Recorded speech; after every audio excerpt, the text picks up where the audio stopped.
تنسوا الإعجاب بالفيديو والاشتراك في القناة تشجيعا لنا لنستمر بنشر المزيد إن شاء الله. بسم الله الرحمن الرحيم. ان شاء الله النهارده يا جماعه احنا بنتكلم عن عشبة. العشبة دي تعتبر منظومة متكاملة لابد وان تتواجد في كل بيت. العشبة دي بتعالج ايه؟ تعتبر اسرع علاج للحموضة، اسرع علاج للارتجاع. يعني لو حضرتك بتاخد نيكسيوم والادوية بتاعة الحموضة وبتاعة الارتجاع، طبعا الادوية دي يا جماعة عشان تكونوا واخدين بالكم انها مصيبة كبيرة جدا جدا. ليه؟ لأنها بتعمل على تقليل حمض المعدة. يعني هي ما بتعالجش مشكلة الارتجاع، لا، ده هي بدل ما تخلي انت بتحس بحرقان عشان الحمض بتاع المعدة بيطلع من المعدة على المريء، فبتحس بحرقان في الصدر او مرارة في زورك، او بتعمل لك طبعا التهاب في الحلق وتسبب لك جيوب انفية، وممكن بعد كده تسبب لك التهاب في الاذن. كل المشاكل دي بسبب الارتجاع. تمام؟ فانت لما بتاخد اي علاج من العلاجات اللي هي بتخفض او بتخفف من الارتجاع دي، طبعا بتعمل على تقليل حمض المعدة. طبعا ولو الحمض قل في المعدة الطعام مش هيهضم كويس، بعد كده هتبص تلاقي جهاز الهضم عندك باظ تماما، خرب. هتبص تلاقي نفسك الاكل بينزل، بيحصل لك امساك والاكل بينزل مش مهضوم، ودي مصيبة كبيرة جدا جدا. ناس كتير جدا مش واخدة بالها، وطبعا الناس معذورة. يعني انت عندك ارتجاع وعندك حموضة وحاسس بنار جوه صدرك وما انتش عارف تعمل ايه. فاسهل حاجة انك عايز تخلص من الكلام ده كله انك بتاخد مثبطات الحمض وخلاص، بتاخد عشان ترتاح، بس انت بتعرفش ايه البديل ايه. احنا النهاردة بنتكلم عن البديل. البديل ايه؟ بديل النيكسيوم والادويه اللي هي بتاعه الحموضه كلها هي العشبه اللي احنا جايبينها معانا دي، اللي هي عرق السوس. عرق السوس بقى بيعالج ايه؟ عرق السوس يعتبر اسرع علاج للحموضه والارتجاع، اسرع علاج لقرحه المعده وقرحه الاثنى عشر، اسرع علاج لالتهابات المعده وحرقه المعده، يعتبر اسرع واقوى مذيب للبلغم على الاطلاق. الناس اللي بتعاني من ارتجاع، الارتجاع بيسبب لك بلغم في الزور، تفضل تلاقيه طول النهار عمال يتنحنح، بيحاول انه يسلك او يطلع البلغم، بلغم ابيض كده. من كتر النحنحه دي بيحصل لك اجهاد في الحنجره. لما بيحصل لك اجهاد في الحنجره بقى تلاقي صوتك كده ما عادش طالع، وتلاقي نفسك حسيت انك همدان وما انتش قادر تعمل اي حاجه، خلاص تعبت، لازم تنام وتصحى علشان تفوق وترجع زي ما كنت. ده طبعا بسبب الارتجاع، بيكوي لك الجيوب الانفيه وبيكوي لك الحنجره. طيب احنا لما ناخد كوبايه من عرق السوس ايه اللي هيحصل؟ اول حاجه الحموضه هتتعدل، حرقه المعده هتروح، الارتجاع ده مش هتشوفه. البلغم اللي عالق في الزور او في الصدر هتبص تلاقيه بيطلع اكنك بتشرب ميه. سبحان الخلاق العظيم، جرب اقسم بالله العظيم، اقوى مذيب للبلغم. يعني لو انت جبت علاج من الصيدليه عشان يدوب لك البلغم، لا، خد عرق سوس، هتبص تلاقي نفسك البلغم بيطلع بسهوله جدا جدا وبسلاسه، مفيش اي مشكله، ولا محتاج انك تقعد تتنحنح كتير ولا تكح كتير عشان تخرج البلغم. لا، احنا والله يا جماعه يعني اقسم بالله بنقدم لكم هديه. انا بشوف يعني ناس كتير بتعاني، وناس كتير جدا 90% من الشعوب بيعانوا من مشاكل في المعده. طبعا مش عارف، اللي يقول لك الجرثومه، واللي امساك، واللي عسر هضم، واللي قرحه معده، وفي مشاكل بقى، وفي ناس عندها مشاكل من سنوات. انا واحد اقول لك انا بقالي 20 سنه ما اعرفش عندي قرحه معده، واحد اقول لك بقالي 15 سنه وانا معدتي بايظه وعندي امساك، واحد اقول لك انا ما بدخلش الحمام الا كل 4 5 6 ايام مره. الكلام ده كله كلام غريب. وطبعا بتروح للدكتور، وناس كتير جدا عارفه الكلام ده، انك بتروح وتعبانين من زمان وراح لدكتور واثنين وثلاثه وعشرة وخد الادويه، وللاسف الشديد بياخد الدواء فتره ما هو بياخد الدواء بيكون كويس، بعد ما بيخلص العلاج بيرجع زي ما كان. ده دليل على ايه؟ دليل على ان الدواء ده مسكن فقط لا غير، مش بيعالج، مش علاج. العلاج اللي هو انت تاخد العلاج مدة معينة اللي الدكتور يقول لك عليها، بعد كده تلاقي نفسك زي الفل، بقيت انسان طبيعي عايش زي ما كنت الاول، زي ما اتخلقت. انما يكون انك تاخد الدواء شهر شهرين ثلاثة زي الناس اللي بتاخد الادوية بتاعة الجرثومة كده، يقول لك انا باخد الكورس بقالي 3 شهور، دي مصيبة، ده بيدمر جدار المعدة. وبعد كده لسه بعاني برضه من اعراض ومشاكل بسبب الجرثومة. ازاي يعني؟ امال انت كنت بتعالج ايه؟ ناس كتير جدا بتاخد الدواء وما تتعالجش، مع ان العلاج بتاع الجرثومة ده اساسا غلط. ازاي؟ اول حاجة عايزين نوضحها ان الجرثومة دي كائن متواجد جوه كل الاجسام. جرثومة المعدة كائن يا جماعة موجود جوه كل الاجسام. مفيش بني ادم في الكون، المعلومة اللي مش واصلة للناس ان مفيش بني ادم على وجه الارض ما عندوش جرثومة معدة. هي كائنات موجودة جوه جسمك وجسمي وجسم كل واحد في الدنيا، لكنها بتعيش آمنة زي أي بكتيريا. جسمك كله على فكرة مليان بكتيريا. امال مين اللي بيفرز الانزيمات والهرمونات والحاجات النافعة للجسم؟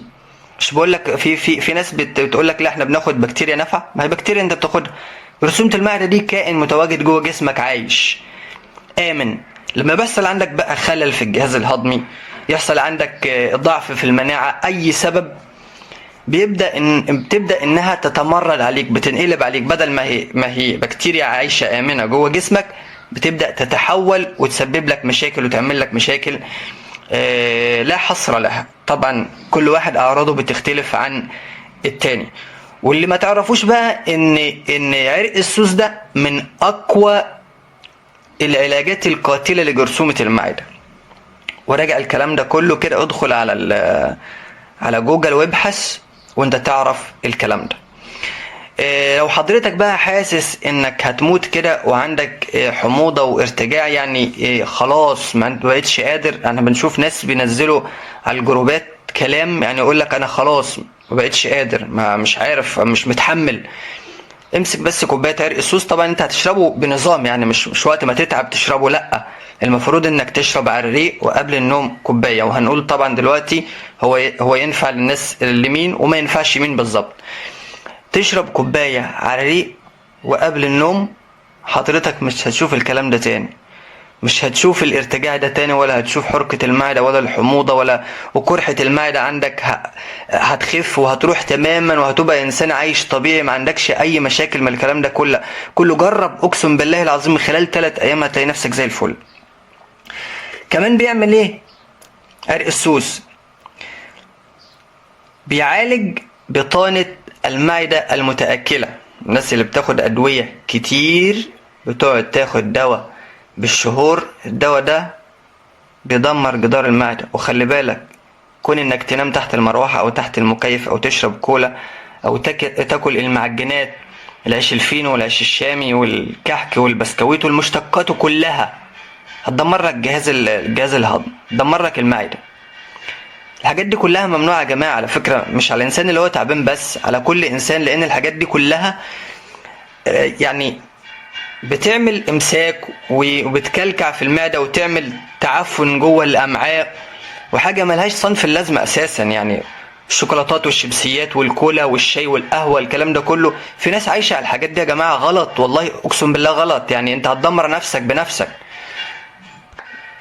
الناس اللي عايشة على الكريب واكل المطاعم والكشري والحاجات دي كلها وانت تعبان او سليم، لو انت سليم هتتعب، هيجيلك يوم وهتتعب وهتبقى انسان مريض ومش هتعرف تعالج نفسك. الناس اللي عايشة على انت بتبقى تعبان وعندك ارتجاع ومعدتك بايظة ومتدمرة، وتاكل لي شيبسي ومعرفش وتشرب كولا والكلام ده كله، مش هتخف. الناس اللي بتسهر طول اليوم، طول ما انت بتسهر وانت تعبان مش هتتعالج، لان ربنا سبحانه وتعالى قال في القرآن ايه؟ وجعلنا الليل لباسا وجعلنا النهار معاشا. يعني انت لما بتنام بالليل، الانسان المريض لما بتلاقي انسان مريض كده وعنده مرض شديد ومزمن وعنده ألم شديد ومش قادر ينام من شدة الألم اللي عنده، بينام امتى؟ لما ينام والألم اللي عنده ده بيروح امتى ويبدأ ما يحسش بيه؟ لما ينام. لو نام الألم بيسكن. لما تنام بيبدأ الجسم في إفراز هرمونات، والجهاز المناعي بيبدأ يقوم بالوظائف بتاعته وانت نايم. النوم المقصود ده اللي هو النوم بالليل، مش تصحى طولة الليل وتنام لي في النهار وتقول لي عايز اخف. لا والله عمرك ما هتخف، هتفضل طول حياتك مريض لانك خالفت اللي ربنا قال عليه.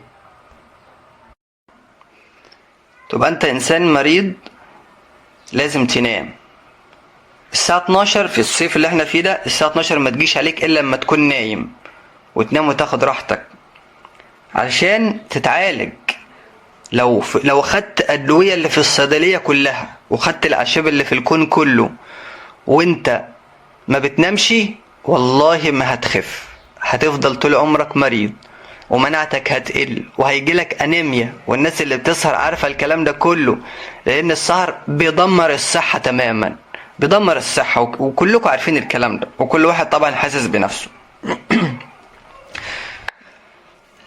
علشان يا جماعة ما نطولش في الفيديو، احنا اتكلمنا النهاردة عن علاج الحموضة والارتجاع وقرحة المعدة وقرحة الاثنى عشر والتهابات المعدة والمذيبات البلغم ومشاكل الجهاز التنفسي، وعلاج الانتفاخات وعسر الهضم، وعلاج ضغط الدم المنخفض، واصلاح بطانة المعدة او جدار المعدة وجرثومة المعدة. العلاج اللي احنا جبناه النهارده ده هو عرق السوس. الجرعة اللي انت هتاخدها، هتاخد بأمر الله تعالى على الريق، وقبل النوم كوباية تغلي عرق السوس، تغليه وتصفيه كويس وهو دافي، تشرب كوباية على الريق وكوباية قبل النوم.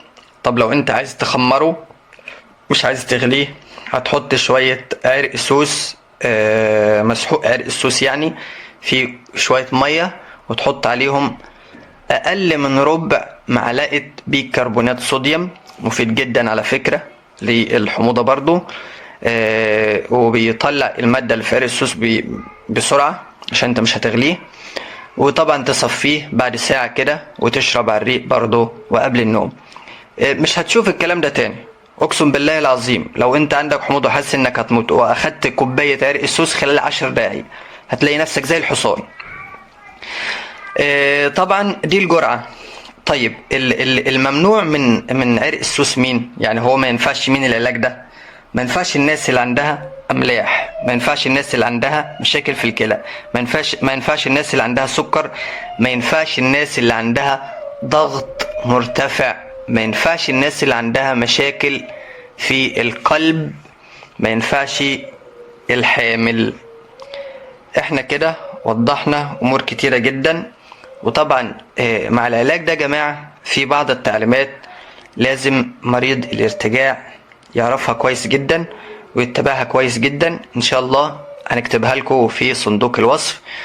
وبأمر الله تعالى اي حد عنده اي استفسار او اي مشكلة في المعدة يخش على القناة بتاعتنا ويكتب تعليق بمشكلته تفصيلا بأعراضه بالتفصيل بدقة عشان تاخد العلاج صح. وبأمر الله تعالى احنا هنرد عليه وهنساعده وهنتابع الحالة حتى تتعافى تماما. ما تقلقش، يعني كل حاجة ربنا سبحانه وتعالى ما خلق الله داء إلا وخلق معه الدواء. الناس اللي تقولك الارتجاع أو المرض ده ملوش علاج، الناس دي معلش يعني احنا بنعذرهم برضو، هو يعني ممكن يكون لف كتير وملقاش علاج، فعشان كده بقول الكلام ده. لكن كل حاجة لها علاج، بس ربما تكون انت لسه ما وصلتش او ربنا سبحانه وتعالى ما أرادش. فانت لو عندك اي مشكلة بأمر الله تعالى تواصل معنا واحنا مش هنقصر معاك، وكل الوجه الله على فكرة. نتمنى ان احنا نكون يعني قدمنا لكم معلومة مفيدة وجديدة. يا ريت تنشروا الخير ده وتشتركوا معنا في القناة وتدعمونا. ربما يكون انت لما تشترك في القناة وتشارك الفيديو على صفحتك، تشارك الخير ده على صفحتك، يكون في انسان مريض برضه محتاج العلاج وتايه ولف كتير ومش لاقي حل، تكون انت بمشاركتك تكون سبب في شفائه. شكرا والسلام عليكم ورحمة الله وبركاته.